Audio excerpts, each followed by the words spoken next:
আজকে না আমি ভীষণ খুশি। জানেন তো কেন? দাঁড়ান, সে কথাটা পরে বলবো। আগে বলি, আমি আজকে একটা যজ্ঞে নেমে পড়েছি। বিরাট যজ্ঞে। কি যজ্ঞ বলুন তো? চলুন সেটাই বলে দিই আগে। আজ সকালে উঠে দেখি আমার একটু অসাবধানতায়, দেখুন কতগুলো চানা, কাবলি ছোলা, এগুলোতে পোকা তো ধরেইছে, আর পুরো পোকাতে খেয়ে গেছে।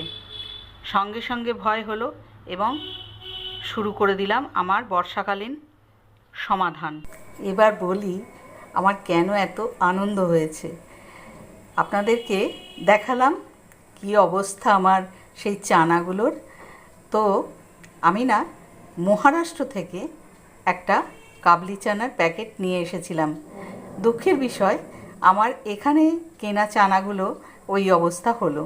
কিন্তু আমার ভীষণ আনন্দ হচ্ছে যখন স্টক ঘেঁটে আমি দেখছি আমার ভাঁড়ারে আজও সেই কাবলি চানাগুলো কিন্তু সুন্দরভাবে পড়ে রয়েছে। আমি সেইগুলোকেও আজ কিভাবে সংরক্ষণ করব সেটা এবার দেখুন।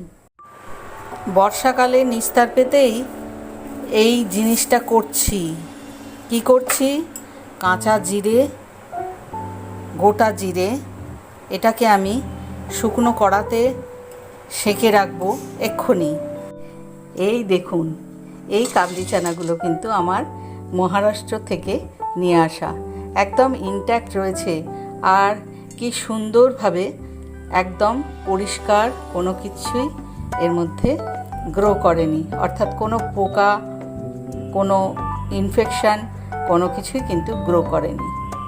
সুতরাং এগুলোকেও আমি একটু শুকনো কড়াইতে গরম তাতে নাড়িয়ে রেখে দেব। তাতে কিন্তু আমার রান্নার কোনোই অসুবিধে হবে না।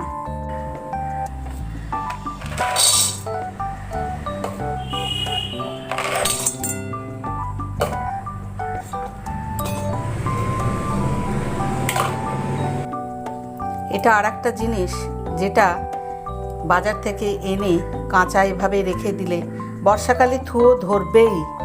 সেই জন্য এটাও চিন্তা করেছি এইভাবেই এটাকে ভেজে রাখবো।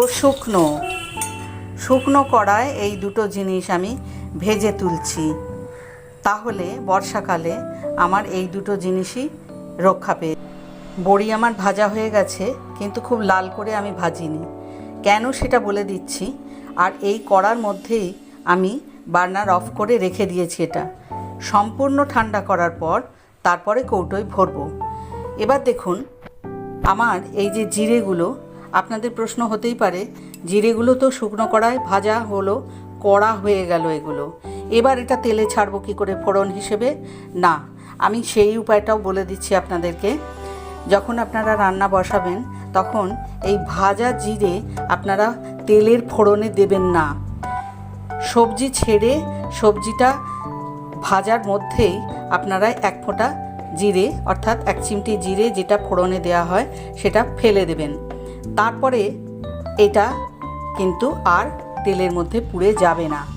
এটা আমি আপনাদের বলে দিলাম, কারণ আপনাদের মাথায় রাখতে হবে তেলের মধ্যে পড়লেই জিরেগুলো আরও বেশি করে পুড়ে যাওয়ার আশঙ্কা থাকবে। তাহলে দেখুন এইভাবেও কিন্তু আপনারা চলতে পারেন এই বর্ষাকালের মধ্যেও। ভীষণ সুরক্ষা নিতে পারেন আপনাদের এই সমস্ত হেঁসেলের উপকরণ নিয়ে। দেখুন তো এখন কিন্তু যথেষ্ট শান্তি আছে মনে। এগুলো আমি ঠান্ডা করতে দিয়েছি। আর দেখুন গরম কড়ায় রেখে কিন্তু অল্প লাল হয়েই গেছে। সুতরাং এই বড়ি ভাজার জন্যও কিন্তু আপনার তেল লাগছে না অনেক বেশি। আমার হেসেল.com থেকে আমি মহুয়া আজকে আপনাদের এই ছোট্ট দুটো জিনিস দেখিয়ে দিলাম যে কিভাবে না তেলে ভেজেও মশলাপাতিকে বা এই ধরনের জিনিসকে আপনারা সুন্দরভাবে বর্ষাকালেও সংরক্ষণ করতে পারবেন।